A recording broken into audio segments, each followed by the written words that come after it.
Never. Regardless whether you like it or you don't like it, you love it, you hate it, one thing for damn sure, you are gonna respect it.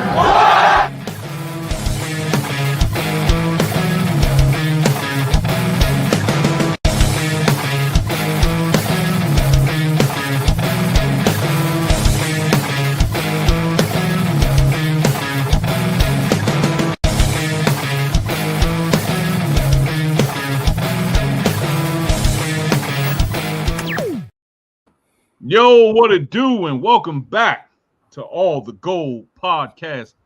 Cool, man. Go ahead and break the news, man. Let's go, y'all. I'm gonna be super loud in today's episode because we are officially at 1,000 subscribers. Thank y'all so much for y'all support. We definitely appreciate y'all. 1,000 subscribers, y'all. This means everything, y'all. This is no longer a slow climb. This is a quick ass climb. We definitely appreciate y'all. Damn. Yes, sir. And that yes, feels sir. good. God, man, damn. It feels good, man. Yes. It feels good to hit that 1K plus mark. You know what I'm saying? Ooh. And if you're watching, you know what I'm saying, we will go back and figure out who was the 1,000 subscriber and you know, break them off a little something proper, you know what I mean? Yeah. Yes, sir, man. Hey, Coop, man. First of all, it's good to have you back, sir. I know. Hey, Hey, in the building. for those of y'all know, I had some scheduling conflicts on a few days that I'm working with, but it feels good to be back, yo. I couldn't wait. It was Friday. I was like, damn. It was, you know, I'm here. It's Monday night. It's episode 69, y'all. 69 episodes. Yes, sir. Monday Night Raw review. Let's go, bro. Let's get it. Oh, we got a comment in the building coming from somebody that you know closely. Hello, Miss Cooper. Thank you so much. Beautiful wife. Thank you so much. Yes, she said congratulations. So proud of y'all. That means everything. Yeah, man, that means a lot, man. Yes. Yeah, man, let's kick this off, man. Monday Night Raw, man. First of all, before we even get in depth of it, what do you think overall of this Raw, Coop? I thought this Raw was pretty good, actually. This is one of the better Raws in the past few weeks. This is okay episode. The ending, I'm not surprised about, but I'm not mad at it. It makes sense for the storyline. It was obvious what they're going to do. I'm not mad at the ending, so I enjoyed it. It was good to see Stephanie on Raw, so I can't wait to review this because, man. Yes, sir. So live, first of all, WWE RAW live from Tulsa, Oklahoma. And let me just say this about the Oklahoma crowd. They were pretty. It was a decent crowd tonight, man. Yeah, it was crowd tonight. Yeah, I really enjoyed the Tulsa crowd. They brought a lot of energy. I won't say that they was like super loud or something like that, but they did pop CM Punk a lot. They did. They had some type of energy with them. All right. So kicking off the show, Pat McAfee and Michael Cole. They talk about the bet they had last week. If the Knicks. And I hate to say this, man, because I know. I was thinking about you too. I was like, damn, I know, bro. Like, man, I was hurting, man. I was hurting. Yeah. So Cole lost the bet, so then he had to wear a tank top. If Pat won, he had to wear a suit. So I think Pat wears the suit. I think he said what? Yeah, that's how it was. Next Monday? Yeah. If Pat had to wear a suit, if they would have won. Right. Wear a tank top. Yeah. Right. So Pat, Michael Cole came out with the Indiana Pacers, that small, medium ass. Yeah, he's not flexing. He's like, yeah. Right. Come out with the flex. I was like, come on, Cole, stop it, yo. Hey, look at my baby. She hey. Congratulations. Thank you, babe. We appreciate it.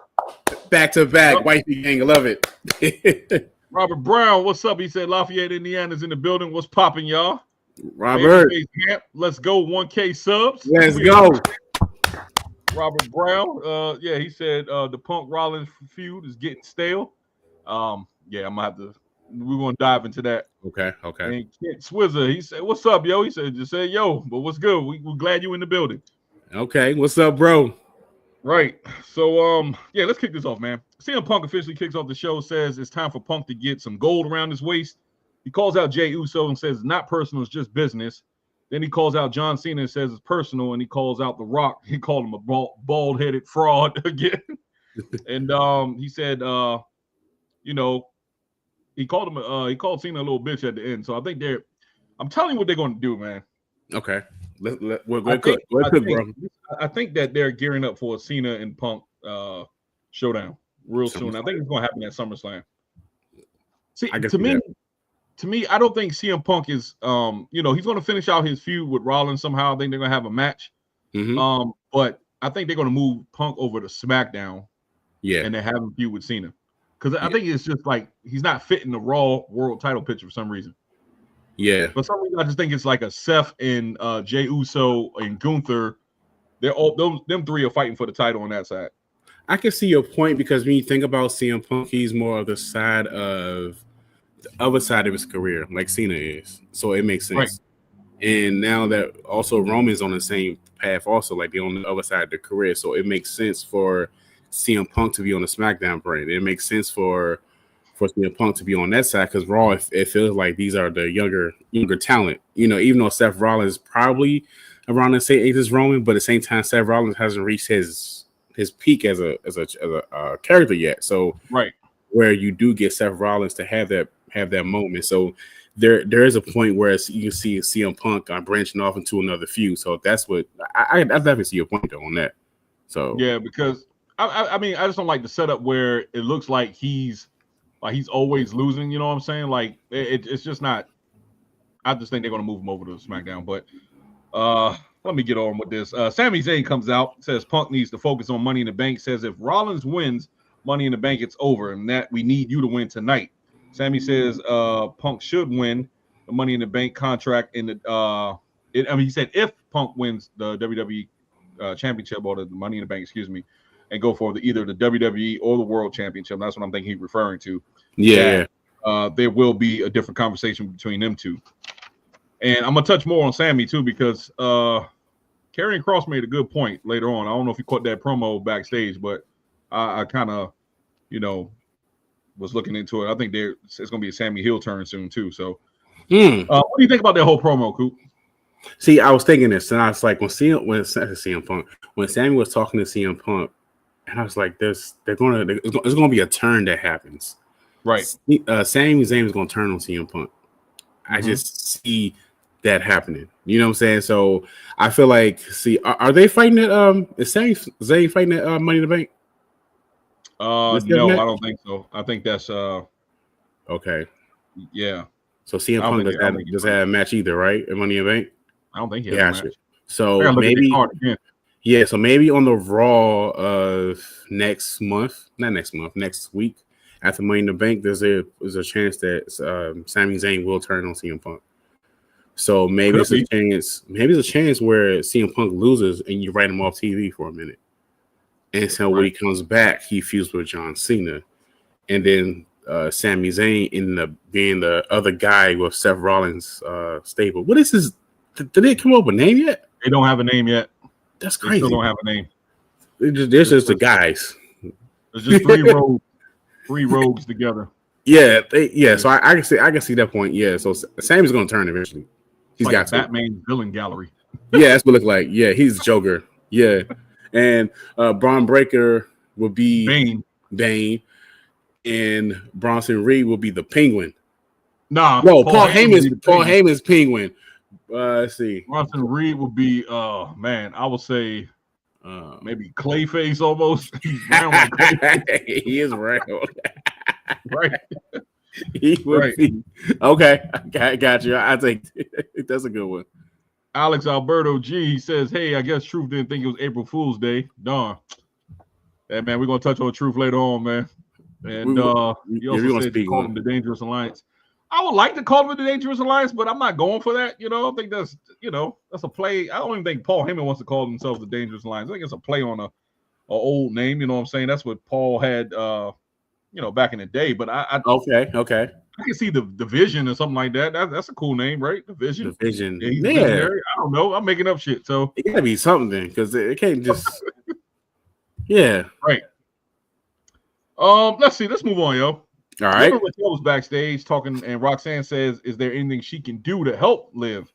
Liv says to stay out of her way, and Liv walks away and then runs to Io Sky and says she will see her again. And Io Sky says, "Don't count on that." where do you think this is going with Liv and Io at this point? I want to say they're going to feud, but I still feel like there's like a side feud with Roxanne Perez. You know what I'm saying? So I can see that happening. Maybe it's a chance where Liv end up fighting Io Sky for the title, and Roxanne Perez calls her the match by accident because Finn Balor is actually doing shit behind the scenes that's kind of sneaky. So maybe that's a way to. And I do feel like they're going to build up a new Judgment Day with them too.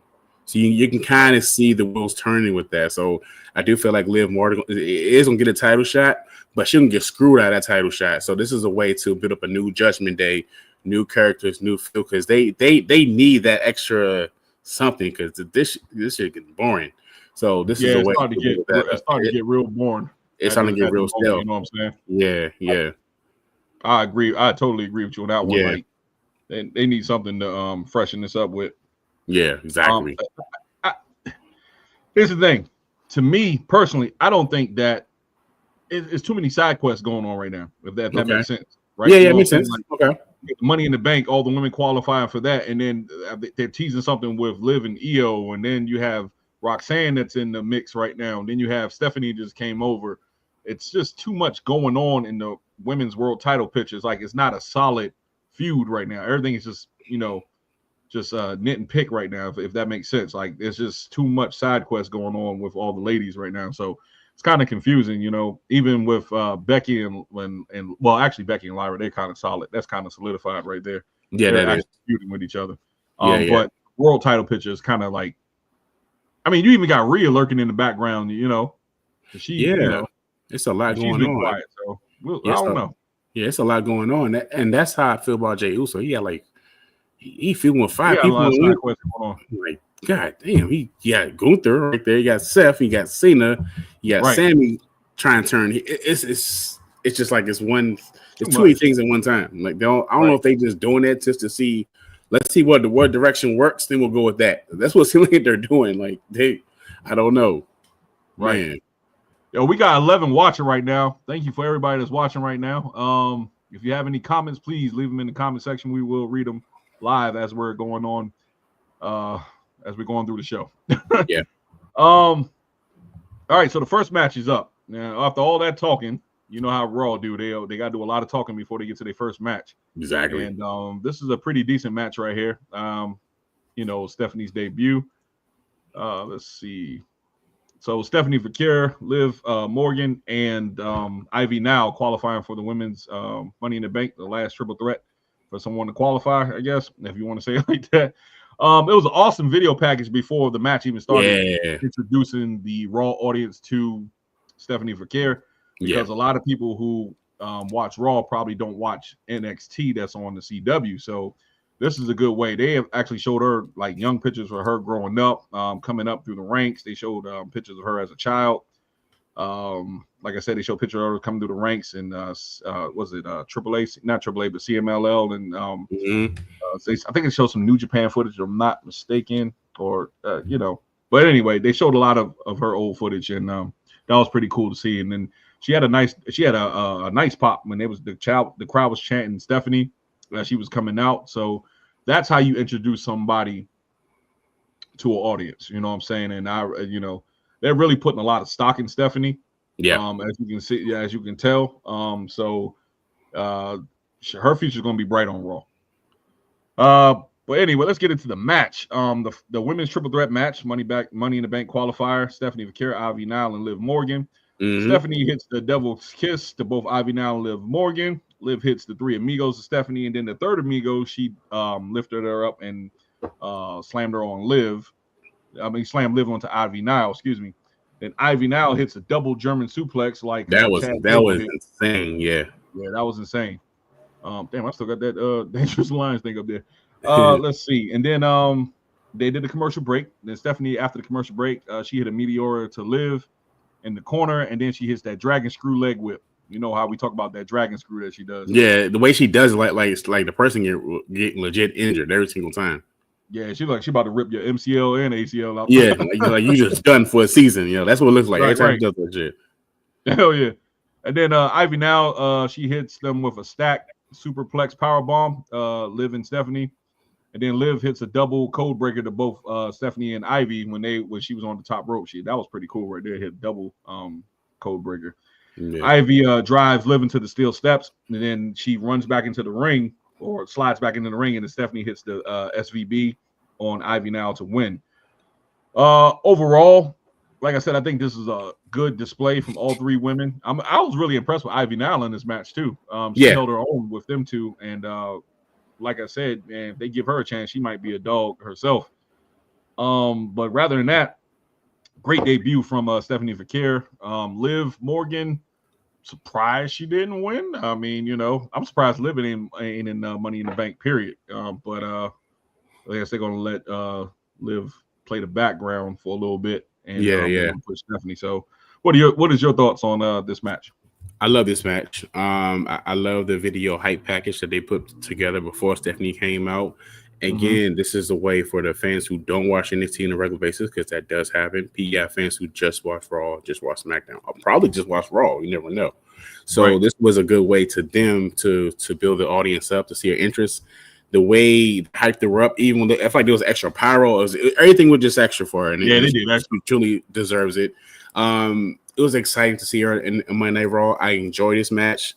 Several notes that I took. Also, the double German back suplex, that was exciting. There was one point that there was what's her name? I'm forgetting her name. Damn, she did Ivy? Ivy Nile. Thank you. She there was in a corner and she did like a kick. It was kind of like a running sidekick or something like that. That was sick how she did that. Oh, was that the one where she kicked? Yeah, kicked Liv? Yeah, she ran that. That was sick. And I do feel like they put on a solid show tonight. The crowd was super into it. It's good to see Stephanie win. Here's the thing though, like I think is giving her Money in the Bank too early, or do you go for what while she's hot right now and give her that Money in the Bank title right now? No. You got to strike while the iron's hot. Yeah, she's one of them. Yeah. Like, she's one of the ones that she has a certain aura about her. You can tell. You can see it. You know what I'm saying? You can tell that she's a star right now. Yeah. And the way they treated her in NXT is the same way they're going to treat her on the main roster, because first of all, like I said, she has the look. She has her in-ring skills. I was telling my wife that she has an aerial element too, because she can be a high flyer as well. She does like the what is that damn move she does? The spinal tap. She does the spinal tap. And she hits that effortlessly. I just think she's a total package. I would love to see her and Rhea at WrestleMania. That's all I'm saying. Gosh, because that's Rhea at WrestleMania. Come on now. That's the first thing that I thought. I said, if we get them two in a match, and well, this is spoiler down the line because they actually was backstage and talking. Rhea said, I think said congratulations or something like that. But I'm like, if we get that, because I think Mike Cole said this is a potential match. So they're really giving the fans like a glimpse of her in the future, a glimpse of her winning like a big major title, a big Money in the Bank opportunity, but also they kind of teased with her and Rhea. That was like, okay, if we get that, so take my money now because I paid. That's a money match. That's a money match. That's a main event right there, right in itself. Man. Yeah. We got some comments. Logan James, what's up? He said, Kairi Sane getting back-to-back wins. I thank you. Triple H with Asuka return possibly coming soon. Okay. Kairi tag team and Stephanie Vaquer beating EO and EO Sky Challenge on Becky for the women's IC title. Well, I would say this. I think I pointed it out in the last video I did, like the last thing. I said something. Asuka has an injury setback, so I'm not sure if she's going to be back anytime soon, maybe by SummerSlam, maybe a little bit after SummerSlam, but she had an injury setback. So if anything changes with her status, I'll let you guys know. But I think Asuka is going to be out for a little while longer. But thank you, Logan James, for commenting. Appreciate you. Alex Alberto G says, so Carlito just disappeared. No storyline explanation? No. He knows the shoot reason, but what's the storyline reason he's out of Judgment Day? Am I asking too much? No, you're not asking too much, because I thought that they was going to touch on that. Okay. What do you think? Oh, wait. So I saw something, and I don't know if it's true or not.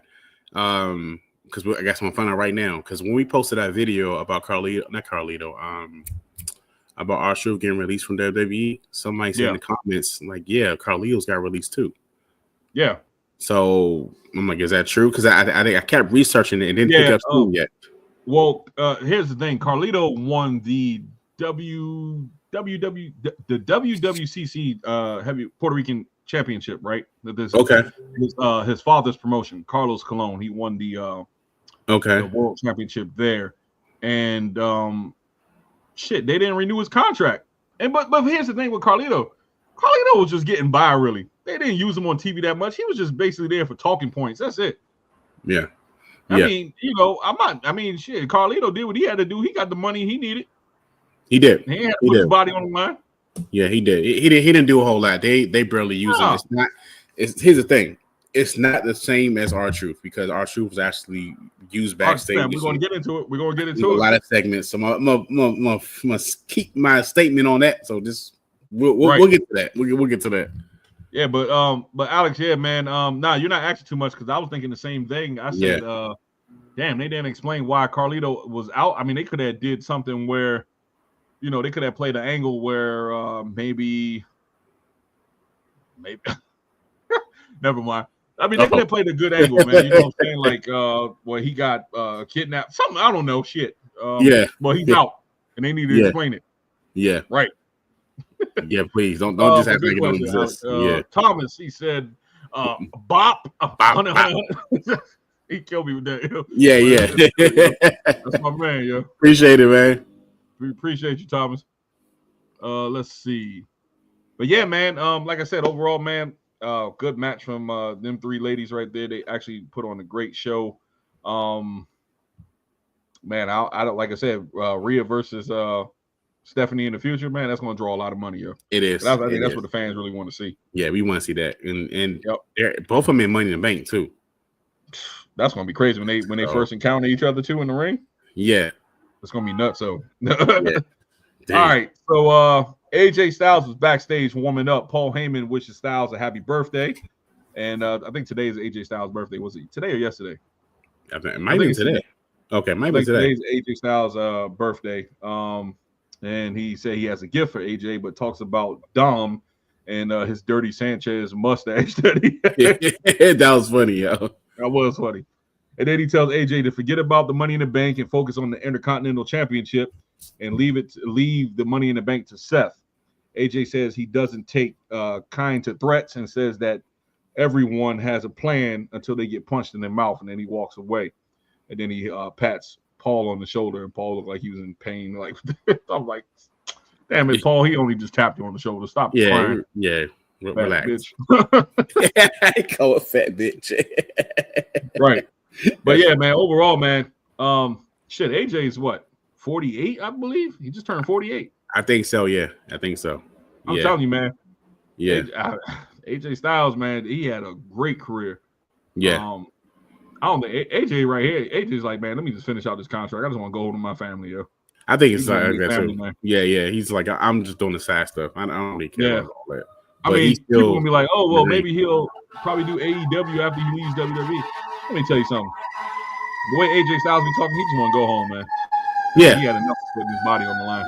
I agree, and he deserves to have some kind of like whenever he decides to hang it up and retire, he deserves to have some kind of like solid end of the career match because he deserves that, man. He deserves that definitely. He deserves so did R-Truth though. We'll get Yeah, we want to get to that, man, because I was pissed on that one. We're gonna talk about it though. We're gonna talk about it. I can't wait. Here's the backstage promo with Rusev, Sheamus. Rusev accuses Sheamus about abandoning him, some crazy shit like that. And Sheamus is talking to Alpha Academy with Natty, and he was encouraging them, telling them to keep it up, that they got something special going on. And Kathy stops him to ask him about Rusev, and he says he's going to put manners on him and something like that. And he said, well, but first of all, before he said that, he said, that's what he says. He says something about AEW. I'm sorry. He basically hinted at AEW. He said his career outside of WWE lasted longer than Rusev Day, 24 hours. And I was like, oh shit, that was a dig on AEW right there. Yeah, that was. Yeah. Yeah. And then Real he said, quick. he looked into the camera and said he bullied bullies. Yeah. I was like, okay. You know what? To be honest with you, I like this feud. It reminds me of an old classic. Yeah. Like mid-90s WWF promo. You know what I'm saying? Yeah. I like it. No titles, no blood, just fighting. I like it. Two dudes that have history together. And they're rekindling the history, but they're going at it. You know what I'm saying? I'm for this. They're gonna sell it. Not one match. Give us one more than one, please. Oh no, they gotta have to. They're gonna have to. Got to. Yeah. I think shit for real. If they put on a banger of a match, I mean, I know they want to push Rusev since he came back. You know what I'm saying? They're gonna try to find some feuds, but man, you got to get Sheamus back in that title picture, man. Yeah, man. Sheamus has definitely. I feel like he lost his stock a little bit. Like he can still, he's still important, but he needs to get like back to a serious threat. Right. You know, if like he's too damn happy. Like, right. Yeah. If Vince was there, man, I'm trying to tell you, some of these people that's getting these pushes probably won't be getting these pushes, dog. Not at all. Not at all. He's trying to buy it back too. He's like, nah, I'm tired of this. Let's get Sheamus back in the world title picture. Is all them goddamn? That's my Vince right there. all them goddamn advertisement in the ring. I know Vince hates that shit. Oh, I know he's heated about the. I know he hates that God. shit. Yeah. Oh, he didn't like no advertisements. I mean, he barely liked the advertisements that was on the ring post. But to have him inside the mat, oh no, that's crazy. Yeah. First of all, I ain't gonna lie too, man. Looking at that shit was kind of distracting though. Yeah. It was kind of distracting. Yeah, it was one pay-per-view. I think it was Backlash. They had it was some sign. I was like, this is distracting. Get rid of this joint. Just keep the main logo right there and just go with that. Like, make it simple. Keep the main thing the main thing. Keep the main thing the main thing. Keep it simple. All right. So look, listen. Second match of the night, tag team match. Judgment Day, Finn Bálor and JD McDonagh versus the War Raiders with New Day on commentary. This is the first Raw tag team match that I felt like was decent, in a while. Okay. It had some, maybe because Judgment Day has entered the tag title picture again, maybe, which is a shame because they need to just push Finn Bálor as a single star and have him actual, in that title feud as well. But there you have it. You have Finn Bálor, JD McDonagh versus Eric and Ivar of the War Raiders. Finn and Eric kicks off the match. Then JD tags himself in. Eric makes the tag to Ivar. Eric picks up Ivar and body slams him onto JD from the outside. New Day gets involved. Jessica Carr throws him out from the ring. And I'm just doing some quick points. Yeah. Throws him out ringside. It was a commercial break. JD tries to knock down Ivar in the middle of the ring, going back and forth, throwing blows with him. Ivar hits him with a spinning side slam. Eric and Finn tags in. Eric starts to clear house. Eric hits a pop-up headbutt, and then the running knee to Bálor. Bálor misses the coup de grace, the first attempt. And then Ivar with a squash in the corner. You know how he sits down on you? That shit crazy. That sitting on me like that. Yeah, hell no, I'm gonna fight, nigga. Don't do that shit. What the hell you doing, man? Right. And then he hits the cartwheel, and then he kicks McDonagh with a spinning heel kick. Roxanne Perez distracts Ivar on the top turnbuckle. JD pushes Ivar, makes him stumble on the turnbuckle. Then Finn knocks him down. He hits the coup de grace for the win. After that whack ass music plays for Finn Bálor. I'm like, can we please give Finn Bálor back his music, please? Yeah, the first one, the original one, right? That one, right? Yeah, the one when he goes, that one. I cannot do it. This shit it puts you to sleep. It's dry and it irritates me. Yeah, it doesn't even fit Finn Bálor. It wasn't nothing wrong with his original music. I'm a big I became a fan of. I've always been a fan of Finn Bálor, but I became a fan of that music because of that. Yeah, sentimental thing. Because my son, when he was 3 years old, when he first saw wrestling, he just learned how to. Well, not 3. I take that back. I think he was 2. He just turned 2 years old, and he started to walk. You know, what I'm saying, he started to walk on his own all the way, and then he stood in front of the TV and he did Finn's like that. And I was like, oh yeah. So I associate that music with my son, so I need to get back his damn music, man. Yeah. See, when you say that, it makes me think of the reason why they won't change it because of that. No, because of fan involvement.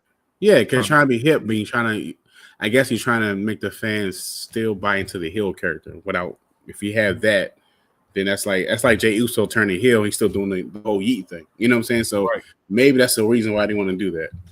So and here's another thing, Coop. As much as I love hip hop, you know what I'm saying? Not every wrestler needs a hip hop theme, or the 804, the whatever you call it, the hard bass line, the beat. That's what you're saying. Yeah, Not every wrestler needs that, yo. Yeah. Rock fits some of the wrestlers. Yeah. I'm sorry. There's too much hip hop in wrestling right now, and there's nothing wrong. Like I said, I love hip hop. Yeah. But too much hip hop in wrestling right now. Okay. I need a variety of music. Yeah. That's not doing it for me. So, and see, but that's the thing of not having Jim Johnson back in the day. The way he did his music fits if you can hear a beat drop and it'll put you in a place where you remember that wrestler. You know what I'm saying? The music, you remember what it's like to, oh my gosh, the Glass Breaker, Stone Cold, If You Smell Rock, Triple H, Time to Play the Game, Bret Hart, that guitar string. Yeah. You know what I'm saying? Shawn Michaels music, the DX. Every time you hear that song, you could be our age or older, it takes me back to a place. The music they have right now is more like some of it. Only one I don't know who did Roman's entrance, but to me, that's the best one out of this current era right now. The first one, not this one, but the first one. I like the first one. I like the first one way better. The second one's okay. Version, but the head of the table version. Yeah, head of the table version. That one right there. I like the head of the table version. Whoever did that in that era should do the music because it fits his character. It fits his aura. Now the music is like play a beat and it's like it doesn't fit the character. So I see what you're saying. If his character had a presence and it makes sense for him to have hip hop or rock and roll, then that would make total sense. So I get what you're saying with that. Absolutely, man. Yeah. Like I said, man, like not every wrestler, it has, like when Jim was doing it, he was doing it and he had to dig into the character, to get into to make the audience feel the character. You had to have some type of connection with the character. So he said that you are like say Undertaker and you're the dead man. So let me put some organ on here. Let me put some horns on here. Yeah, you get a string line, vowed, stuff like that. You have to dig into the psychology of the character. You know, you can't just be like, everything gotta be boom, boom, boom, boom, boom. Like, come on, come on, bullshit, yo. I'm like, give me some music I can vibe and get behind a character with. Right. Presentation is everything too in wrestling. Yeah, definitely. Yeah, man. I just had to vent right there. I'm sorry. Nah, it's so good, bro. It's so good, yo. So, man, Becky Lynch, right after that, she cuts a promo on Lyra Valkyria, says that she had the best match promo in time of her career when she was in the ring with Becky. I'm just paraphrasing. She says she raises her hand. When Lyra raises her hand, it's going to be the same hand that will hold her down. And I thought that was pretty deep right there. That was dope. I like that.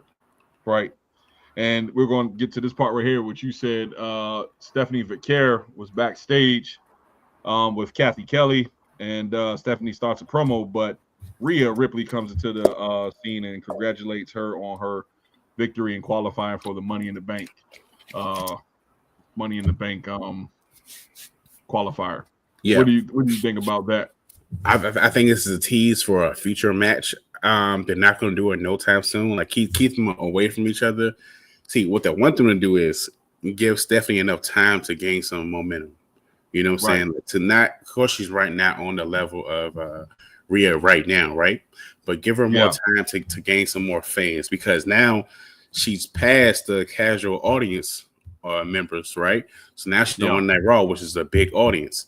So now it's time to her gain momentum. So then you revisit that. Maybe WrestleMania, I don't know, but at some point you revisit that. I can't wait to them do that. Like at some point, I feel like it's going to happen. That's why they teased it. But do it the right way. Don't do it like right away because it'll take away her esteem. Like let her get time. Keep them away from each other at this point. You know what I'm saying? Then revisit that at WrestleMania, or maybe next year's SummerSlam or whatever it is. Make it a big ass money match. Yeah. You know what I'm saying? Like a main event match. That's where it need to be at. Do this the right way. That's what I want to see. Because they're gonna have to. Man, we got some comments. Coop. It says you lost to a girl. What's up? Says I'm lurking. Hey guys. Okay. Okay. All right. All right. Okay. I'm lurking. Lurk away. All right. Appreciate you. Subscribe while you at it. Right. Alex says I only ever did the what chant for Steve. The crowd giving Lyra the what treatment was absolutely unnecessary and low IQ. It was low IQ. Low IQ. Trash.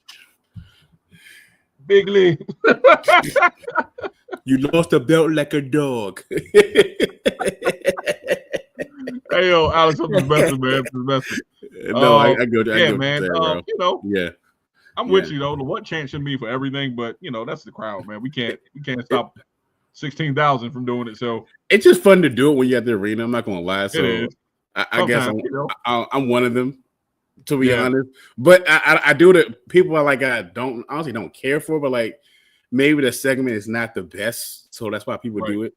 You know what I'm saying? But you don't do it against like a main eventer or somebody who's on their way up. So I get what he's saying. Like that's kind of messed up. So I get what you're saying. Establish herself first. And she's really she's trying, yo. I was gonna get on that the next segment, yo. All right, I was gonna get on it. Oh, it's the bird lady. She's starting to show something. You can't go with me to no wrestling event, yo, because I'm one of the guys that will start making the crowd chant. I'm like we went to Avengers Day. Oh man, I was telling them, hey everybody, boo that man. There's all the crowds like boo. I was like, yeah. Oh yeah. We going together, bro. Oh yeah. Damn, yo, I'll be standing up. And then my son got into it. He was saying it. I was like, it's crazy, yo. You said boo that man. But Coop, you gonna have to carry me on this Becky promo. This is where I had to do some things. I was a little bit distracted. I had to do something. So okay, I'm gonna read what I have so far. It says Lyra Valkyria comes out, calls Becky to the ring. Yeah. So she can say what she has to say face to face. Becky starts to talk, and Lyra tells her to shut up, and says that her downfall needs to be studied. Talking about Becky, Lyra says that to Becky. Said your downfall needs to be studied. Yeah. And she said she needed to get angry. She's starting to change her personality. She needed to get angry to get some momentum, something like that. But what happened? Because I got a little bit distracted. Basically, she said she needed to get angry to get some momentum, and that's what it is. And that's why I say it to the point where you can see her improving because of that. Now she's using reason to have more fire. I'm gonna say this, more fire with her style, her approach, and everything like that. You know what I'm saying? So that's why I enjoy this part. And she mentioned that you hurt me. So this is why I like this, because it plays to the fact that in real life, at some point, Becky Lynch actually trained her or something like that. They worked together behind the scenes. I don't know if it was NXT or whatever it was. To the point that I feel like they're friends in real life, and then she's been trying to work with her to you see their improvement. So when she says it hurt me, it makes a lot of sense. And with this story building, how they build this match also too. So I enjoyed that part. You can see, even when they said they hurt me, you can see the little hurt in her eyes. So like how the camera just glanced into the shot of her face, like she wanted to cry a little bit, but she was still pissed. So I like that part. Then was a part where Becky Lynch just walked off. I like this heel Becky right here because it makes sense. I didn't enjoy the first Becky Lynch heel persona pretty much. It was more like I'm big time. I'm better than y'all. This was more like I have a reason for what I'm doing, but at the same time I'm still backing out from everything that she's saying. She tried to walk off. Lyra follows her up to the ramp, started to pack her up real nice. So she's whooping her ass on stage. I'm like, okay, this is what I want. What you should have been portraying the whole time. Stick with this.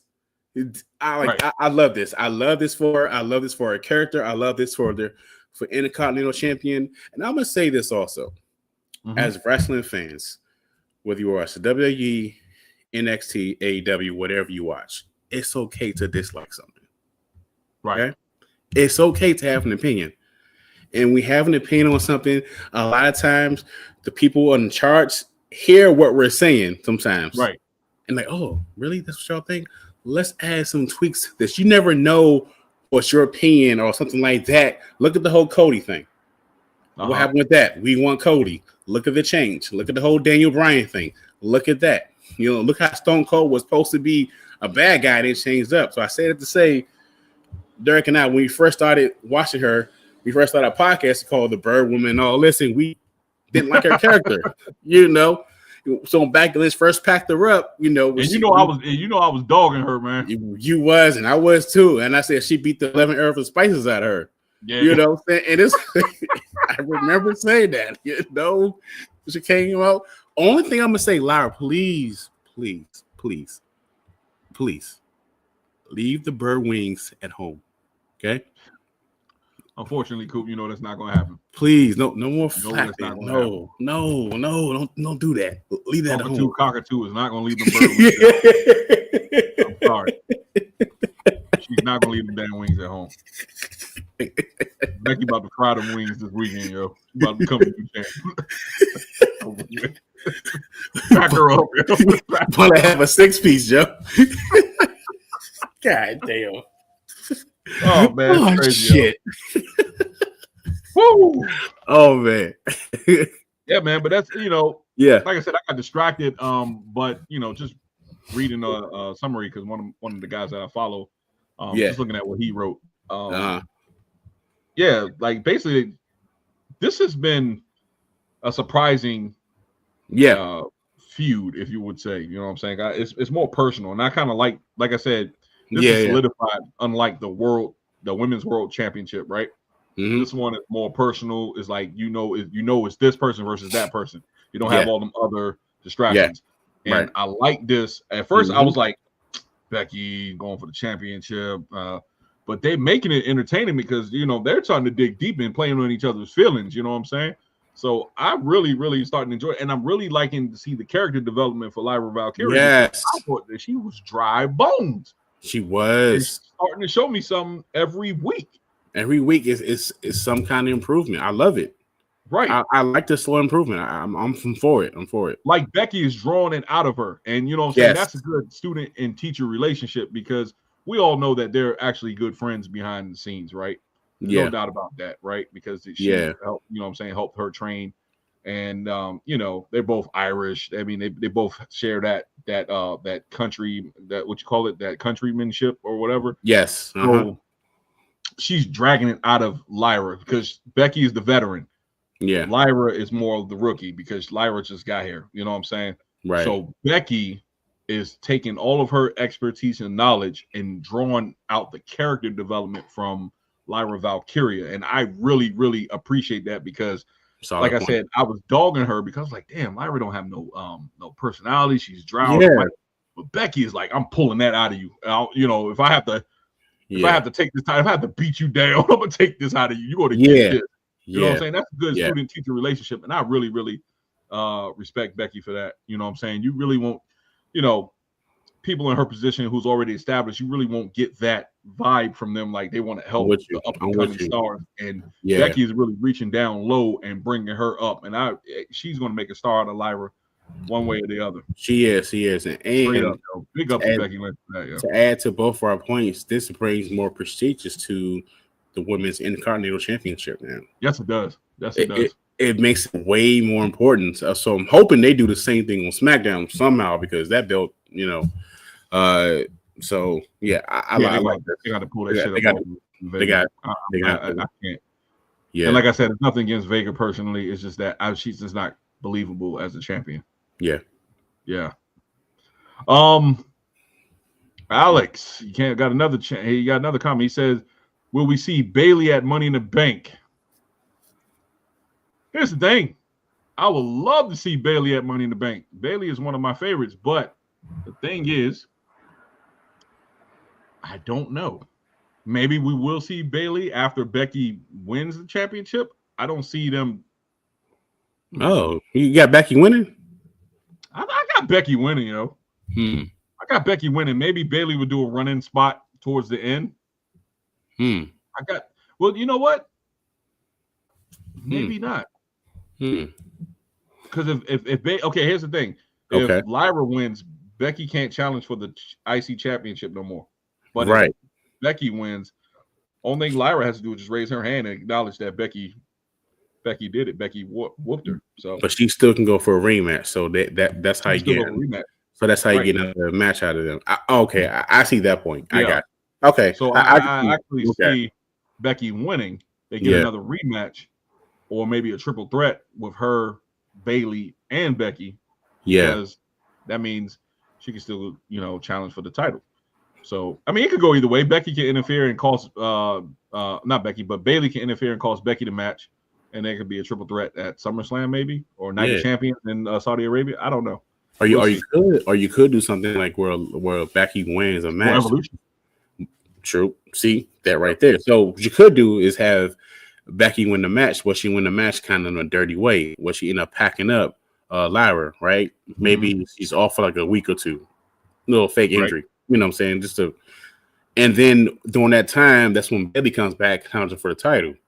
Yeah. So if they sign the contract, boom, music hits, here comes Lyra. Triple threat match right there. You know what I'm saying? So now you got a mix of storylines within one. So hey. Right.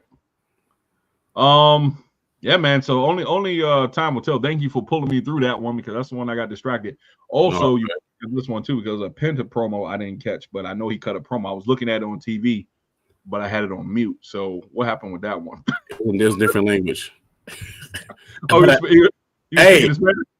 I was with him. I don't know what he was saying, but I was like, yeah. He was fired up. I saw the pyro in the back. I was like, fired up. He said, the Penta. My Spanish is ass. He could have said anything. He could have said, I'm hungry. And I was like, yeah. I was in the living room cheering. I was like, I don't know what he said, but and I was like, I was hoping he came out tonight. He didn't even fight tonight. I said, damn. He said, El Pollo. I said, Chicken. I said, De Rosa. He said, Rojo and Azul. I was with it. I'm just making up shit. Yeah. So while you had the TV down, I had my TV up, and I was just like, I didn't know what he said, but I was with it. I was excited. I like Penta. Penta's one of my new favorites. Esta noche on Telemundo. I was like, oh, yo, crazy. Yeah, he was fired up, yo. I said, yeah. Oh my God, let me stop, yo. Yeah, man, that's me being half Latino and can't speak Spanish. That's terrible. Damn, wait a minute. Yeah, that's terrible, yo. Terrible. God damn. They hate me. I'm described. I'll be crying out for my others, but I'll be trying to cry out to the Spanish culture, man. Like, I want to learn more. Yeah. I'm just lazy to do it, yo. Yeah. All right, so Sami Zayn and Jey Uso comes out, and they came out through the crowd, and then they was doing the yeet thing with the children. I think that's pretty cool what they be doing with the kids, you know what I'm saying, getting them involved and getting that interaction with the kids. That's pretty cool. Sami Zayn and Jey Uso versus Braun Breaker and Bronson Reed. They did a temperature check, nothing really special at the beginning of the match. They was going back and forth doing their thing. Braun Breaker runs the ropes looking like the Flash. I was like, damn, he hit the ropes, boom, boom, boom, boom. I say, yo, this dude's a problem, yo. He's a problem, yo. He's a problem. He's a problem. He's going to be a world champion. NXT, but I mean, damn, like he hits some ropes, like he's just like teleporting to the other side, yo. That's how fast he be. Like going like this, Goku, like doing instant transmission. Yeah. Right. That's like damn. Trained by trained by Kakarot. Right, like he Kakarot or something. Yeah, man. So he hit the lariat on Jey and laid him out. I thought, matter of fact, he hit Jey so hard that Jey landed on his arm. I said, damn, did Jey break his arm? Like the way he landed. Right. I was like, damn. Bronson Reed was in control after the break.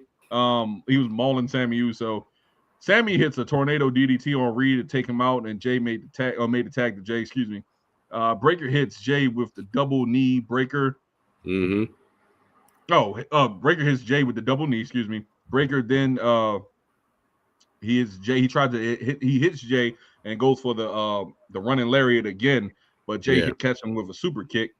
Jey hits a suicide dive to the outside to Braun Breaker.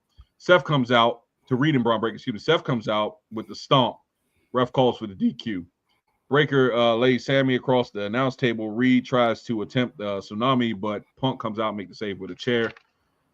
What do you think about that whole segment, yo?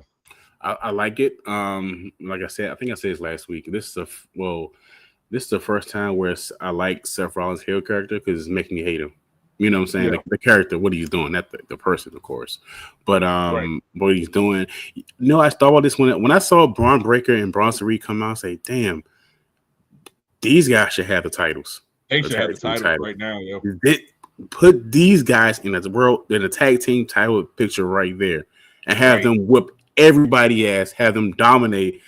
That's what they need to be. Because these guys look good together. Like, they look good as far as a tag team, the way they be kicking people's asses all day. Like, I need to see that.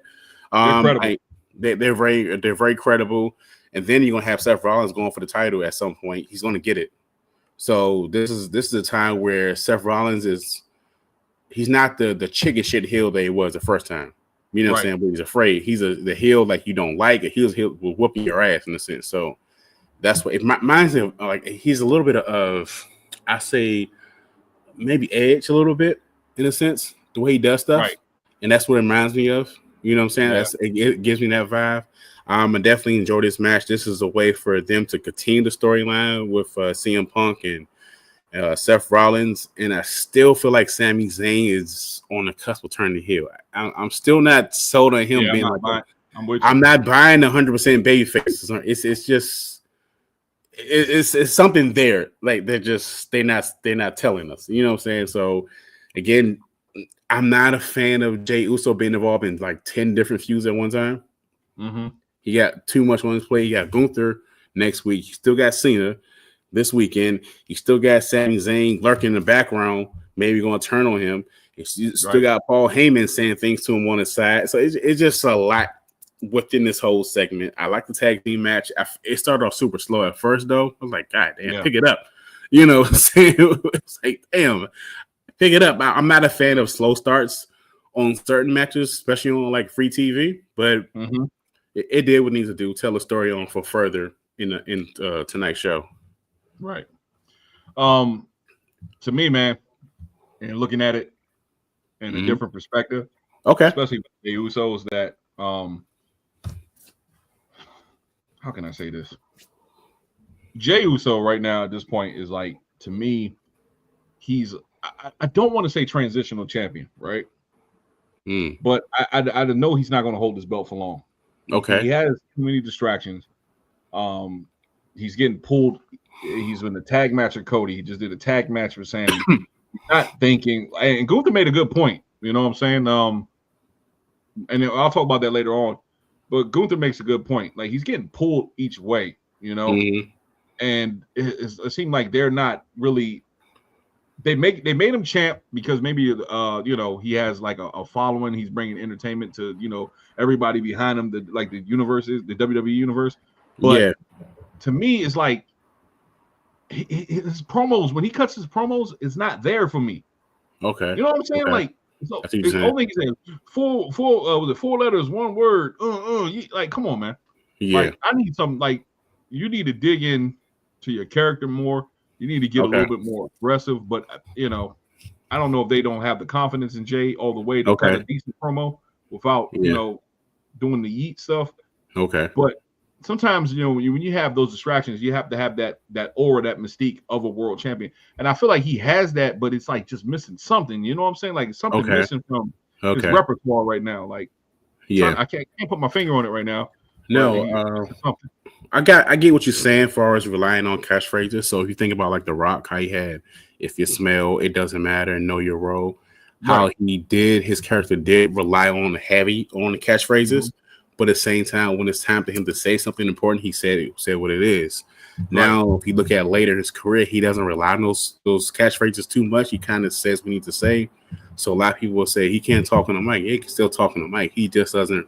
He doesn't rely on his catchphrases for every sentence, man. So I see your point where it's like, one word, you know what I'm saying? It's a way to sell t-shirts, but at the same time, maybe there's like one more layer that's just like missing. Like, it's just there. He can go in the ring. He's super entertaining. He has the entrance. He has the young fans. He has the the fans of our age. He has the story, like he has a number of things. So it's just that one little like small little detail, just adjustment, right. And he's good. Like he's good. So I get where you come from with that. Like because it was maybe 2 weeks ago he's ringing with Gunther, and he was kind of I don't know if he was just like he been stumbling over his words lately. Like lately he been kind of like.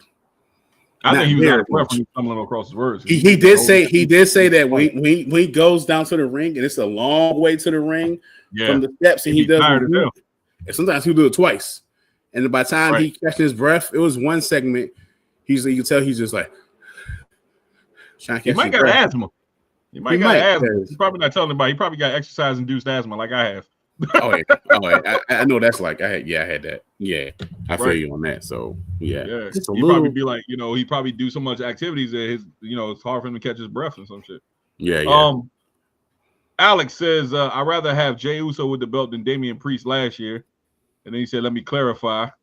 Jey Uso champion 2025 over Damian Priest champion 2024. I'm gonna have to I'm gonna have to agree because Damian Priest's title run was ass to me, yo. I didn't really like Damian Priest's title run. I mean, the first maybe month or two was pretty good, but after that, it was like, why do you have the belt, sir? Okay, yeah. So I see your point because when there's a shock value for a new champion, you go, okay, this is interesting. And then that after that month comes, it's like, oh, damn. You know what I'm saying? So I see what you're saying. Right. Appreciate the comment, Alex. Let's move on. Now, here's a match I'm just going to breeze through because I really didn't give two shits about this match. It was like a throwaway match to me. It has nothing against Raquel and nothing against Kairi, but this match. Like, what's the point of this? I was setting up this match right here. Right. Yeah. It was Raquel Rodriguez versus Kairi Sane. Raquel was dominating mostly all the match. Raquel catches Kairi with a suplex. Like, she caught her midair. Well, I think she tried to do a crossbody. She caught her and then lifted her up. Did it. Kairi reversed it and did a DDT on Raquel. Kairi goes for the insane elbow, but Liv interferes. EO music plays. Kairi then kicks Raquel into the post, and then Raquel rolled back into the ring. I guess she had her head sticking out the post, whatever, out the ring, and then she kicked her. She rolled back in the ring. Kairi hits the insane elbow for the win. Not really too much to go over on that match. It was a decent match. It wasn't like the match I was looking for. But what are your thoughts on that match real quick? Yeah, this is one of the matches where it's just a quick breeze through. For some reason, Raquel Rodriguez, I know I fucked her name up, but she reminds me I don't know if they're making like a female Diesel back in the day. For some reason, I keep getting that vibe when I see her in the ring and her presence. It reminds me like a female Kevin Nash back in the day. But this is one of those matches I didn't really care for because I feel like it just was like a breeze through, just kind of like quick, Yeah. You know what? You know what my dumb ass did? I did it again. I jumped one match. Ahead. It was a segment before that though. Let's go back. Shoot. It was Judgment Day segment. Okay. Yeah. Let me see. Let's see. Okay, so the Judgment Day segment. Here we go. Okay. I had to go back to the notes on that one. The Judgment Day segment backstage. It was at the clubhouse scene, and everybody just gathered around the clubhouse. Still don't understand where the hell Carlito went in all this. He just magically disappeared. Nobody explaining where Carlito went. They just said Carlito's gone. They didn't even say he was gone. He just wasn't back there. Judgment Day was backstage, clubhouse. Finn and Liv started talking. Liv says she see what Finn is doing and sees his plan with Roxanne. Finn says there is no plan and there is nothing to worry about. Roxanne will be a great asset to the Judgment Day, and don't worry about Dom. Liv says she's not worried about Dom and looks at Finn. Her and Raquel go to the ring. Dom says, what's going on? Like, you're standing right next to him. You can't hear this conversation. Y'all only but like a foot away from each other. Like, stop playing with my intelligence, WWE. Like, I mean, he comes in the picture like, hey, guys, what's going on? What did she say? His mustache, Yeah. Come on. What did she say? Yeah. What did you say? What's going on? Yeah. Finn tells him nothing's wrong and everything is under control. So what do you think is going on? Do you think Finn is starting to turn the wheels on the heel turn right at this moment? 100% yes. This is Finn's plan. 100% yes. I think Finn and Roxanne Perez will be like the new leaders of Judgment Day. If you notice the whole Judgment Day storyline, everyone who's been posed as the leader had got turned on. Right. Turned against, sorry. So we'll start with Edge, and then it went to Damian Priest. Edge. I mean, the Cope. You know, so sounds stupid. It's like a club soda or something. Yeah, I'll take that, please. We get number one, but yeah. So this is what they're working with. I do see this happening. You could tell Roxanne Perez and I said Damian Bálor, Damian Finn. Finn Bálor. I can't miss his name. Finn Bálor. You can tell like they work it in and start giving little hints and little clues what they're going to do.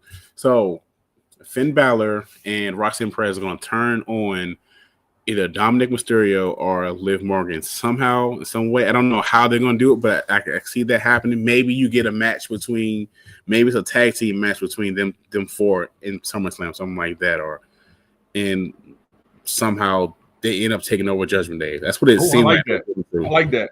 Maybe it's like winner takes over Judgment Day, something like that, or something. Right. You know. And then you see that little demon thing in the background too, the little lunchbox. It's like I pointed that out. I told my wife that. I said, something going on with that. Yeah. Uh-huh. Yep. Look, listen, man. At this point, I'm looking forward to it. I do like your idea when you said that it should be Roxanne and Liv versus Dom and I said Roxanne and Liv. Finn and Roxanne versus Dom and Liv. I'm probably seeing something plan for that to end all this at one time. They're gonna build it up. I think that's going to happen. Here's my problem, though. Dominic Mysterio won the belt at WrestleMania. I have not seen Dominic wrestle that much since he won the belt. Damn, I know he had a belt. Huh? Right. I forgot he had a belt. He got the belt, right? He has the Intercontinental Championship. I forgot he had the belt. I'm not lying. I forgot he had the belt. What y'all doing? Why Dom is not wrestling on TV? Is he injured? Like, what's going on? Because damn. He has, the Intercontinental Championship, and you're not seeing he had all the. You see the crowd pop for him at WrestleMania, and they're not building on top of that. Damn. Like, who's writing the like? They say that Triple H era is something to behold. Man, look, get me Dominic Mysterio in the ring and build off his momentum that he has, because right now it's dying slowly because he just seemed like he's just in the Judgment Day hanging around now. Yeah. I don't know, man. No, I keep thinking.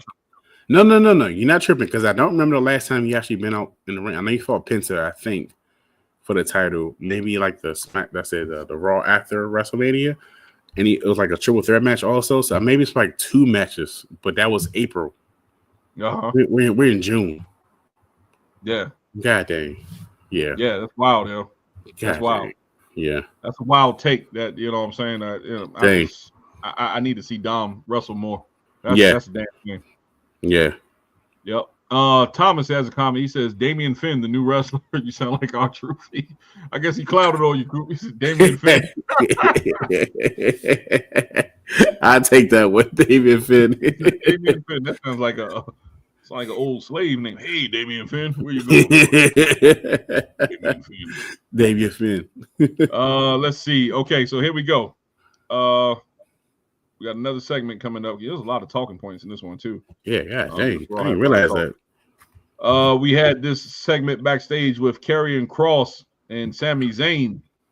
Sami Zayn was backstage. Karrion Kross entered the scene. Sami asks, "Why is he all over him? Why are you on his case?" And Kross says, "Because Sami is a liar. He lies to the audience, the WWE universe. He lies to the people at home, and he lies to himself." Sami says he's not. Kross says he's not a good guy, but he's a bad guy. Sami said he's wrong, talking to Kross, and Kross looks at him and says, something like, I bet. I'm paraphrasing what he said, and then he walks off. So what do you think is happening right here with Karrion Kross and Sami Zayn? You think Karrion Kross is really trying to pull out what we was talking about, how Sami might do a heel turn? Yes. I think it's that, but I didn't think it would be because of him or surrounding him. I thought it'd be like he'll turn on Jey Uso. That's the way I see Sami Zayn turning heel, or him joining Seth Rollins' group, whatever they call themselves. So I think he'll turn heel with Karrion Kross. And then again, I still wish they would do more with Karrion Kross because it's not consistent for me. Like, come on, y'all, like do something with him. He should be the leader of the Wyatt Six. But yeah. So I do think Sami Zayn will turn heel. I just don't see how Karrion Kross will factor in that. Right. I don't think he's needed in that because his character is not consistent to carry the story, and that's what he's been given. Not that he can't do it. Just what he's been given has been inconsistent. You see, so yeah. Alex says, when will Kross? Hold up. He says, when will Kross make his move? What is the move? Will it take him to the next level? Something is being set up. I hope so, man, because that's a talent that you can actually utilize in the picture. Because it can't be always Jey, Gunther, Seth, Braun.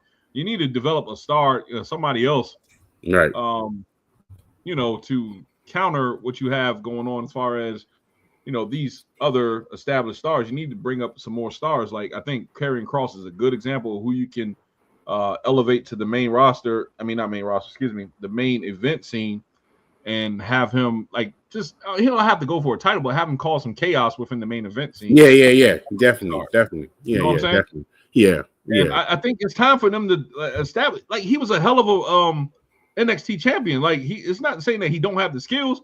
Give that man a proper push, and you can see what he can do. Like I'm behind it, man. I'm for it, yo. Yeah, I'm for it too. Like, cause you see him 1 week, and I guarantee you won't see him again until another month or two. And that's what they've been doing for him for the past, I want to say year, but it might be longer than that. His presence is not consistent enough. I would love to see him going to the next level. Him going after a major title or Intercontinental Championship or something, you know what I'm saying? Because this backstage and being like the person on the shoulder all the time and 1 week and disappearing next week and coming back for different stars is not making sense to me. Like, it don't make sense. Yeah. It don't make sense. Alex says Dom spent $3,500 on one pair of sneakers. Look it up. Wow. I believe you because I think he did something with sneakers. He did something with God, I forgot the YouTube channel. Damn. He went shopping for sneakers and he really into a lot of sneakers and jerseys and hats.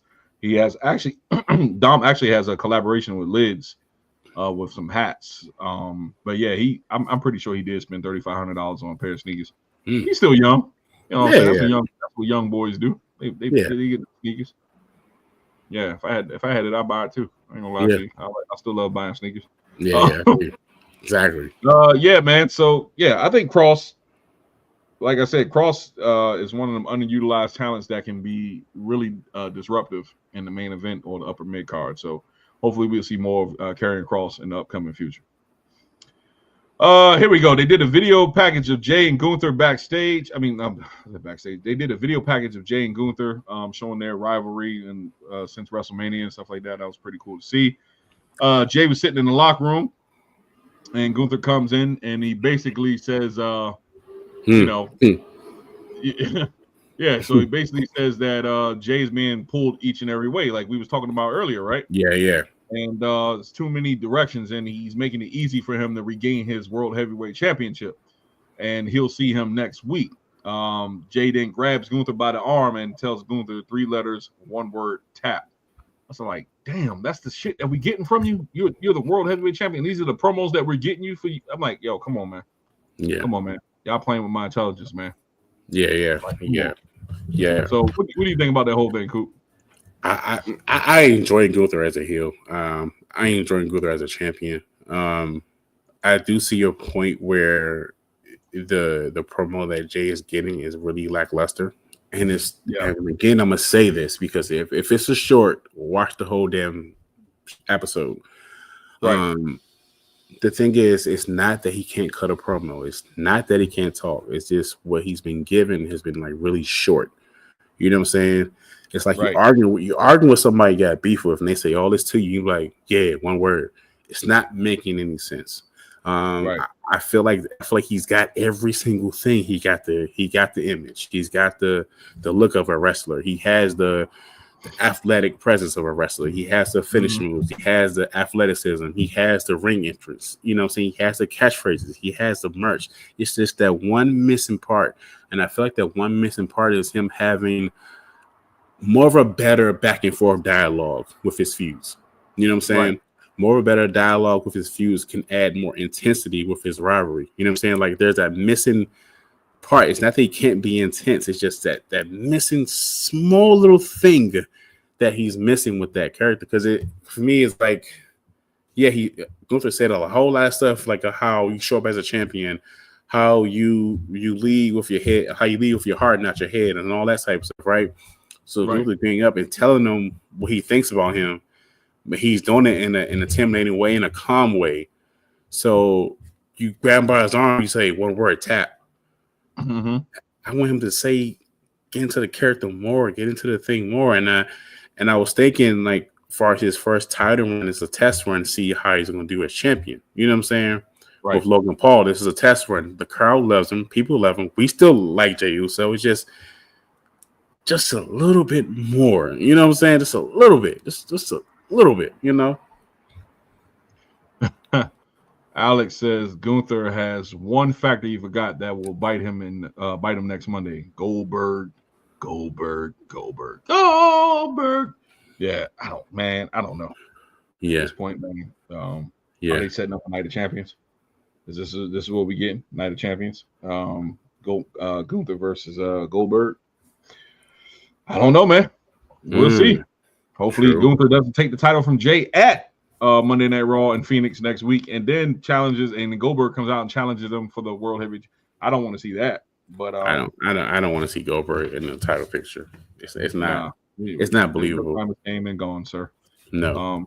I appreciate what you did, what you contributed back in the day, but let's move on. You're 60, almost 60. If not, you're 60 years old.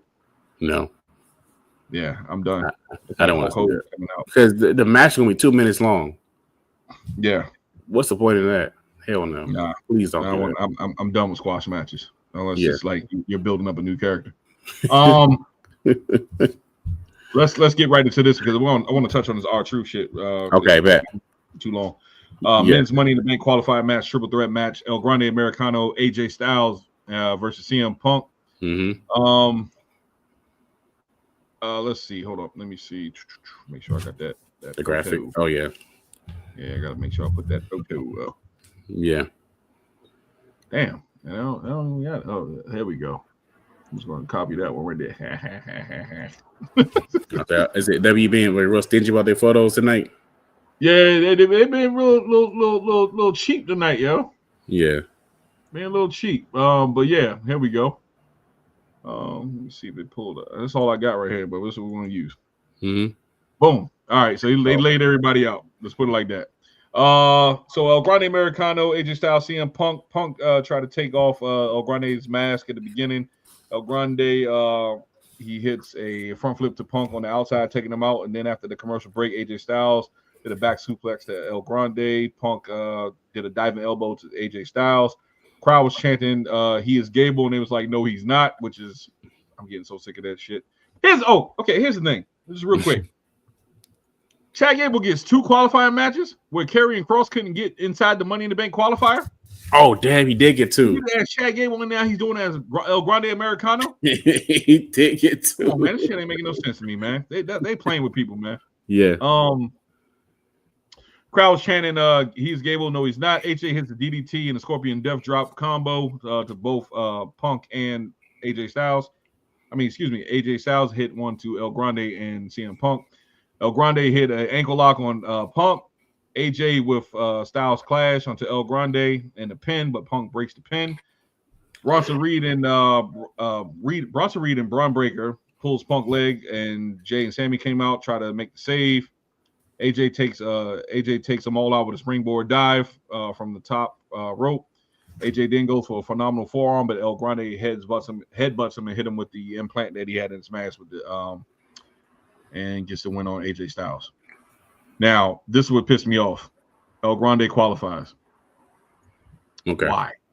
what the hell was the point of El Grande Americano Yeah. winning this match, where Chad Gable could have won the match in the first damn place on the first qualifying match, right? And then you could have put somebody else in the place for this match. Why the hell are we getting Chad Gable and El Grande in 2 qualifying matches? That's totally stupid. Whoever's writing this shit need to be fired, yo. That's just stupid at this point. Gotcha. Okay. I definitely see your point, because it's one of those things where he gets added to the Money in the Bank match, but he's more like a comic relief character. You know what I'm saying? So I just wish it was somebody else in that position. That it could be, I don't know who's. I'm trying to think of a person who's like a mid carder that can be in that scene. It could be Penta. I don't know. I think Penta already got it, but somebody like that, or that has that level, like not a main eventer, but like of the next level up. I feel like with adding Chad Gable, it's more of a comic thing, because you can do some funny stuff in the ring, but it's like that's not what we needed. And I said this earlier, like when I saw the match, the graphical match, like he's gonna win. I knew that for a fact, because for one, having CM Punk win was too obvious. They're not gonna do that.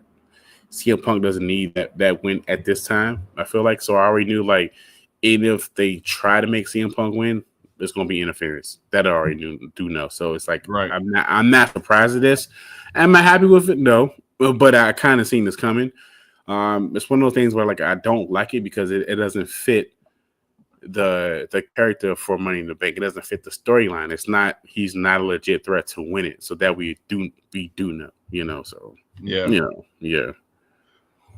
Man, I'll tell you, man, because I thought this was a spot that Karrion Kross could have utilized Karrion Kross. Yeah. Spot. I think that's the person I was thinking of. Thank you. Crazy, man. Yeah. Alex says when he said when Americano unmasked and it's Apollo, you're gonna feel real funny. But seriously, they might pull something like that. Man, they might pull something. Yeah. They might pull something, but we all know it's Gable. Yeah. I appreciate it, Alex. Yeah. Listen, man. So after that match, man, there was a lot of brawling. Let's see what happened after that match. Rollins came down. He did the stump to Jey. They beat down everybody. Sami tried to make the save. They gave Bronson Reed gave 2 tsunamis to Jey, and they laid him out. And they, like you said, they standing tall over everybody right now. Still no name for this group right now. Some people want to call them the Dangerous Alliance. Some people, I say the Vision. I like that name. I guess maybe that game's stupid as hell. I don't know what to call them, but I just noticed 3 Batman rogues in the middle of the ring. You got the Joker, you got the Penguin, you got Clayface, and you got Bane. Bane. Yep. Yeah. So I'm calling them the Batman rogues for now. So that's gonna be the name for the group. The Batman Rogue. That's what we call them. Yep. Right. The Bat Rogues. Yep. So that's what I'm gonna call them, man. Get you some logos. Whole Monday Night Raw. Get you some logo and some merch. No, I'm joking. They ain't gonna get the merch guy. The merch guy. I'm not surprised at this end of the segment, because they want to continue to make Seth and his crew. I hate saying that because they don't have a name. Seth and the guys a legit threat to the Raw roster. They're going to team to pack people up for a minute. Again, make those guys the tag team champions. That's what you do. Make this happen because it's so much important. I'm not surprised by the end. I'm not surprised they got packed up, because it continues to make Seth Rollins like a mega heel. That's what they're going with, because he's the number 1 heel as far as WWE is concerned. So I'm not surprised by the end of tonight's show. But I thought it was okay. It did what it did, but at the same time, it was more adding more depth to Seth Rollins and adding more depth to Braun Breaker and Bronson Reed and Paul Heyman. So they're the new bloodline, or whatever you call it. They gotta get a name. Damn, they gotta get a name, yo. Yeah, get a name, yo. It's hard to talk about no name, It's like a horse with no name, yo. Yeah, Seth Rollins and the guys. It's like a band. Seth what I'm saying? And the guys. Yeah. Right. Yeah. Listen, man.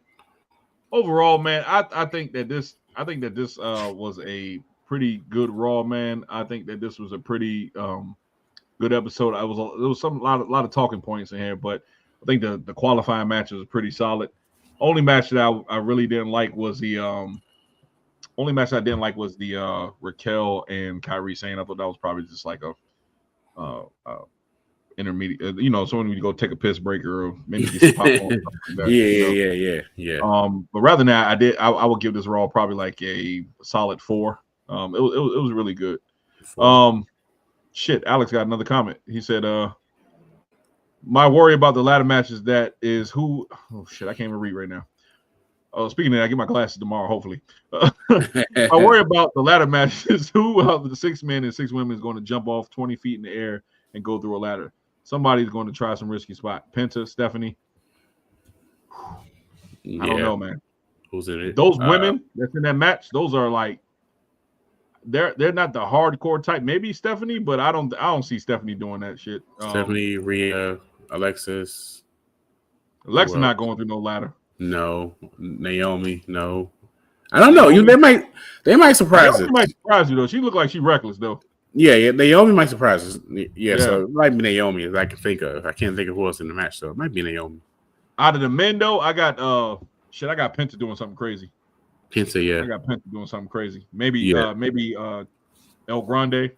But I got Penta and El Grande doing something real crazy. Definitely. That's probably why now not thinking about it, that's probably why they adding them in because of spots. My big prediction: OTC calls Rollins briefcase. That could be a good one too. Yeah, Roman, he'll come back and beat somebody up and take a break. So he'll be back. See that happen. Yeah, be back. Yeah, good one. Thomas says, speaking of merch, I need my All the Gold podcast shirt. Yeah, man, we're going to try, since we had 1,000 subscribers now, man, we're going to try to get a merch store up, man. We're going to see what we can do. All right. Y'all gave us some work. We're going to get it done. We're going to get it done. We're going to put that together, man. We've been talking about it, so we're going to try to get that together. You see, I got the shirt on today. And they got the hat on. On too. That wasn't planned either. Like, that wasn't planned, though. They got the hat on. Oh, shit. Uh-oh. Damn, what happened, yo? Oh, what happened? Oh, damn, I probably clicked you off by accident, Coop. I think he done packed me up, didn't he?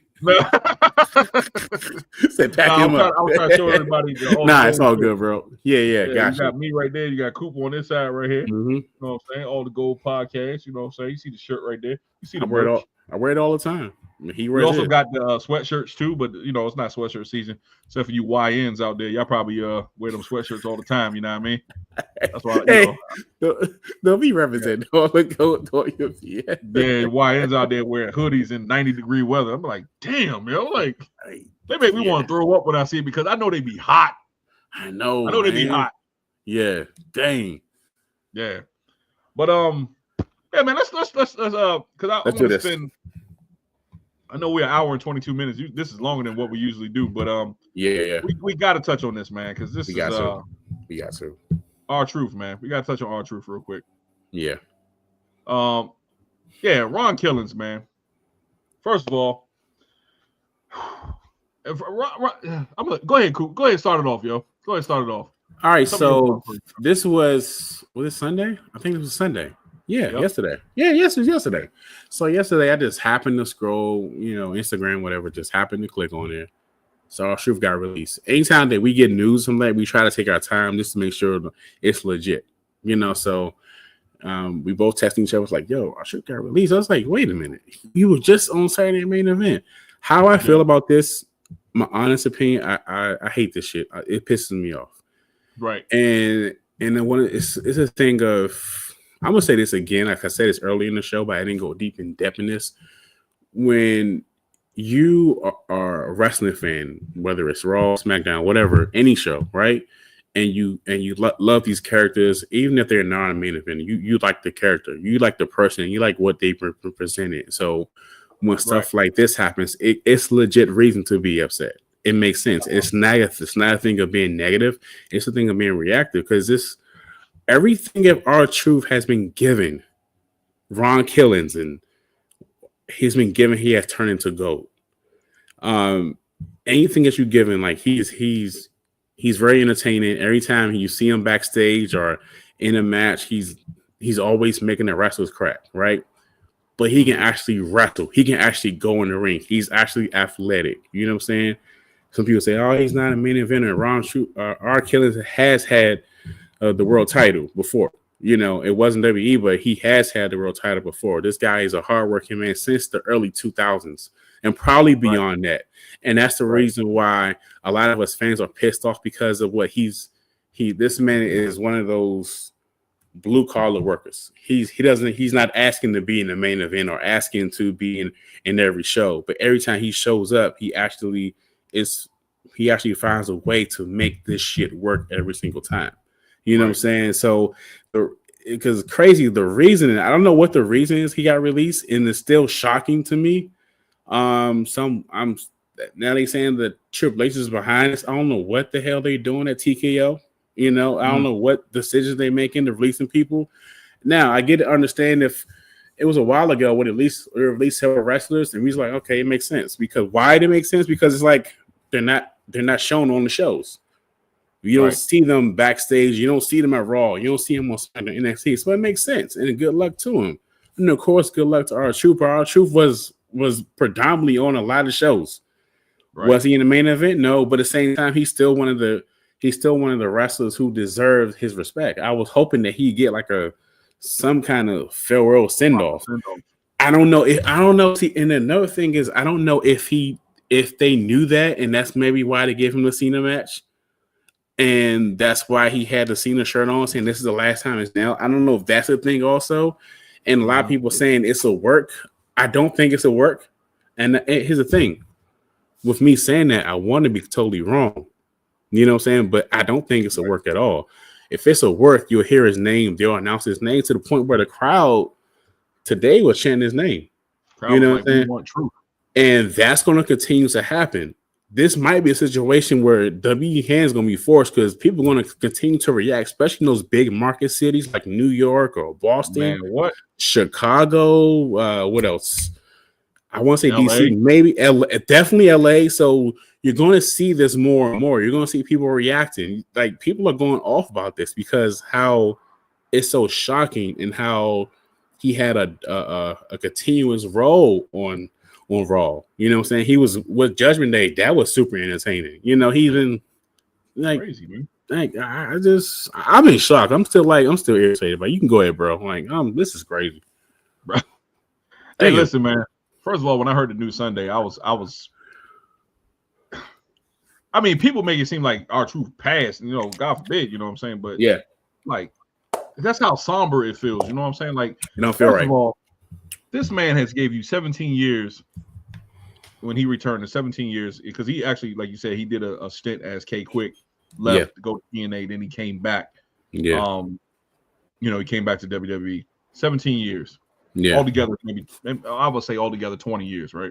Right. Anyway, taking from the accolades, R-Truth has the most championships in WWE history because they recognize the 24/7 championships. So he has. I'm looking at. I pulled up R-Truth's stats. He's a 53-time 24/7 champion. They recognize him. He's a 2-time World Tag Champion. He's a WWE United States Champion twice. WWE Tag Team Champion with Kofi Kingston. United States Champion. TNA World Tag Team Champion. CSWF Heavyweight Champion. NWA World Heavyweight Championship twice. He won the NWA World Tag Team Champions with Road Dogg. Right. NWA World Heavyweight Champion, Hardcore Champion, WWF Hardcore Champion is K-Quick, MCW Southern Heavyweight Champion, MCW Southern Heavyweight Championship is K-Crush. So he won that belt twice. And the NWA Wildside Television Championship. He has the most championships in history because of the 24/7 titles that there are recognized. Yeah. Anyway, I say all that because I wanted to say all his accolades. This man, he's beloved by everybody. He's beloved by demographics that's old and young. People know R-Truth. When you hear the song when he comes out, people over there, what's up? If you feel me, stand up and say what's up, what's up, what's up. Everybody loves R-Truth. Even the locker room was devastated because the locker room that was the locker room leader.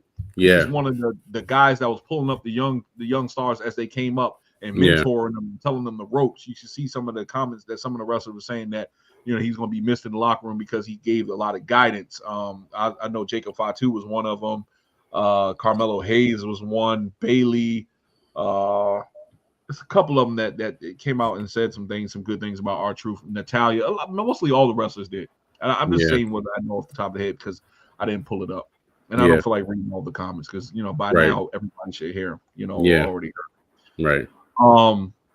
But yeah, man, this guy and the way they let him off, this is where I'm getting at. They let this man go, right? Mm-hmm. They let him go and did not give him a proper send-off. Yeah. If they knew since they was going to let him go since he fought John Cena 2 weeks ago at Saturday night's main event, and then on Friday he wrestles JC Mateo. Oh, right. Have the proper decency to say, "Hey, Truth, you know, you put all the stock in the company. We know that you're." And this is just paraphrasing to say if they, you know, they I'm trying to get my words together, that they already knew, and then saying that, hey, you put a lot of stock in this company, and we're going to honor you and give you a proper send off because we're not going to renew your contract. You're 53 years old. We're going to go in a younger route. I understand that if you're doing it from a business perspective, right? You know, R-Truth is older. He think he's 50. How old is R-Truth? I think he's 53. I think 53, something like that. Yeah, I think. Right. Yeah. So we know that you're up in age, R-Truth, and you know what I'm saying. And then speaking of that, he got injured on NXT. He almost lost his leg. His leg almost got amputated because it was something where he couldn't repair it or something like that. And anyway, he fought back from that. And this was a couple months ago when he was out, before he went out. You know, he's been doing stuff with the Judgment Day. He actually revitalized the Judgment Day when he was getting dry a little bit. He came in and he did stuff with the Miz, the Awesome Truth. He won he was the first ones to help the new World Tag Team Championships. There's so much things that he was doing. You know what I'm saying? That I am you know, I'm proud of, you know what I'm saying? Because he's one of those characters that that he's beloved by the whole WWE universe. Definitely. He put the stock in. Vince said he was going to be a WWE for life. Yeah, you know, a lifer. Yeah, and then you get the word that TKO wants to do cuts, and you pick R-Truth. One of your comedic go-tos, and you let him go because of budget cuts. But I'm not mad at that. Like I said, it's all business. What I'm mad at is on a personal level, humanitarian level, to give him a proper send-off. I think that's bullshit that they did not give R-Truth a proper send-off. Yeah, very reckless. Yeah. You know what I'm saying? He deserves that. You know, if you can walk around and John Cena did the same amount of years R-Truth did, close to same amount of years, and John Cena gets a send-off, why the hell can't R-Truth get a proper send-off? Right. That's my gripe with WWE. That's my gripe with Triple H. Now you're really starting to piss me off, Triple H, because now MVP kind of sounds a little bit starting to you know, kind of take heed to what MVP was saying about you. Oh shoot! Like how you really treating the brothers? Yeah. I know that they are getting pushed on NXT, and I'm not taking away from them. I see that they're getting pushed. They get a lot of them getting stories, but why R-Truth couldn't get a proper send? I bet you if Vince was there, Vince would have gave him a proper send off. Yeah, having a proper match. If he loses, like that's not a thing of him getting a proper send off and winning the match. It's just him getting treated properly. You know what I'm saying? They could have did a career versus career match to send them off properly at Saturday Night Main Event against John Cena. That would have made sense. And that would have been better for John Cena with his heel character, because that would have been like, hey, now I ruined wrestling. I took away one of your beloved characters. Yeah, I ended his career. Yeah, they could have done something like that, but no. They didn't pull the trigger. And that is crazy to me. They had a chance to actually even further John Cena's character work. But they didn't go that route. They basically did what Dusty Rhodes said with the factory workers. He did the Hard Times promo. If you watch him kicking the back, that's what they did to him, man. Even John Cena actually posted it on his Instagram. You know, his Cena's Instagram is just the caption, no words, nothing like that. He actually posted them also too. So I wonder if a lot of wrestlers didn't even know what's going on. They probably found out as we found out. So that's what it seemed like. So that's why I see the reaction happening the way it happened. Like, it's terrible. It sucks. Crazy. I hate it. Yep. Yeah. Man, so R-Truth, man, all thing I can say is, man, we're going to see you again, no matter, because I know you're going to do your music. I know you're going to do other projects and stuff like that. Yeah. If you are on the indies and you happen to swing my way, I'm going to come out there and support you, bro. Definitely. Yeah, I'm going to come out and support you. Yeah. Definitely. But see, R-Truth, here's the thing. R-Truth is 53 years old. I think he probably wanted to be done anyway. I don't know. But anyway, I just don't like the way that WWE pushed him out the door. I think that's bullshit. They need to go back and make it right. Make him an ambassador, give him a Legends contract or something, because that's not sitting right with me, yo. Right. Before I go, I got some more. I got 3 comments right here. I'm just gonna read out, and then we're gonna end this because damn, we almost 35 in, yo. Damn. Nicholas Swint, what's up, yo? He said, "Do you think the Chargers win the AFC West?" Hell no, they ain't winning no AFC West. Still got to still got to deal with Kansas City. Man, come on, man. That's good. No, sir. They got to deal with Kansas City. He said, I'm good friends with 49er safety Jair. I can't read that last one. But we're both from Trenton. Yeah, I'm not a 49ers fan. I'm actually a Washington fan. I just got a lot of hats. I just wear a different hat every episode. Yeah, it's team commanders over here. Team commanders over here. Yeah. Vince almost sounds like Roger Goodell. In a way, you know. Yeah. He is. He's an authority figure. So yeah. I see where you get that. Yeah. But ladies and gentlemen, man, we have ran way over time. Yes. Thank you guys for staying up with us. We got 10 watching us right now. Like I said, we are cool. Where are we at now, yo? Okay, so it's funny because this morning, as waking up, we were at like 947. So when I tell you, like the climb is fast. So we are at 1,009 subscribers. Damn, 1,009 subscribers, and we will say this every episode because Derek and I truly mean this. Thank you guys so much for your support. Thank you for the new people coming in, add their comments and their likes and their shares. Thank you for our family and friends who actually shared our podcast and been talking about us. Thank you for the strangers who actually walking past at the gas station. Oh, what's that? All the gold shirt. You know, to the lady I said I was in the store with Derek. All the gold, what's that? You know, so thank you. And thank you for our wives for supporting us and all the long nights and sacrificing behind the scenes. It really means a lot, you know. It really means a lot, yo. The Lord knows I'm probably won't go to bed till like maybe 1:30. I gotta cut this up and do some shorts and stuff like that. So we sacrifice, but we do this because you know, like me and Coop said, this is our therapy, man. We love talking about wrestling, yo. I do, to the point where like some days when I miss it, I hate it. To be honest, I'm like, damn, I want to be on the show. It's just a scheduling conflict. And definitely shout out to Derek for days when I can't make it a scheduling conflict and I got something to do at work. This man holds it down whether he's tired or not.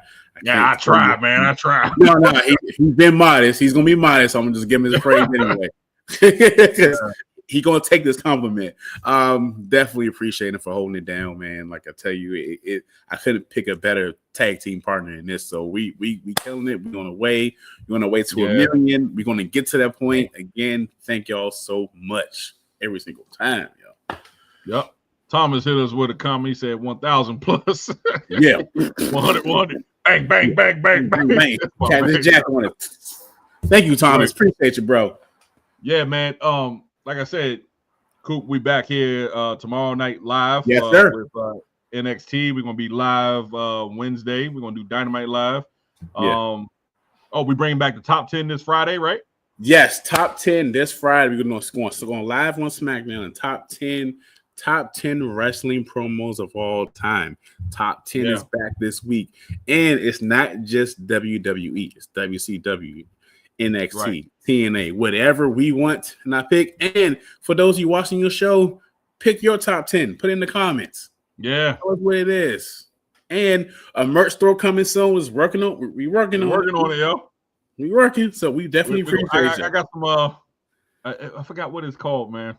I'm gonna hit you up. We're gonna talk about that because probably not distributor and Mike can do some things.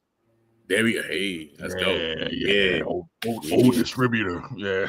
Old podcast. Right. Oh shoot, there's one more thing, man. Yeah. This Saturday we got Worlds Collide. I don't know, Cooper, you going to be with me, Worlds Collide? I'm on a field trip. If not, let me know. I know I'm gonna do it because we'll figure it out. We'll figure it out. I'm an old man, yo. My all my going out is at home, man. I'm with the fam all the time. So me and DJ gonna be watching Worlds Collide, and we're gonna definitely do Money in the Bank. Oh man, I'm gonna watch that. You'll be there for Money in the Bank, right? I think so. I gotta see. I'm gonna see what time we get back and everything because I'm still watching it. It might be delays. I mean, I can't wait to. It's some reason I don't like this because the shows be lit whenever I'm like not on it, and I hate that. Right. It be making me so mad. I'm like, oh now you're gonna bring all the stars. Oh, okay. Well, cool. Miss John Cena wants to come out. Oh, okay. I see the gold fuckers. If we got you gold fuckers, okay. Cool. Since you're a part-time like Roman, okay, I got you. Right. But damn, man, we almost 2 hours. Yo, we gotta chill, yo. Let's chill. Hey, it's Monday, guys, yo. we love you guys, man. Thank you for all the support. We reached 1K subscribers, man. We reached over 1K. We will see you guys tomorrow live for NXT. Yes. Listen, peace. Peace. See you guys.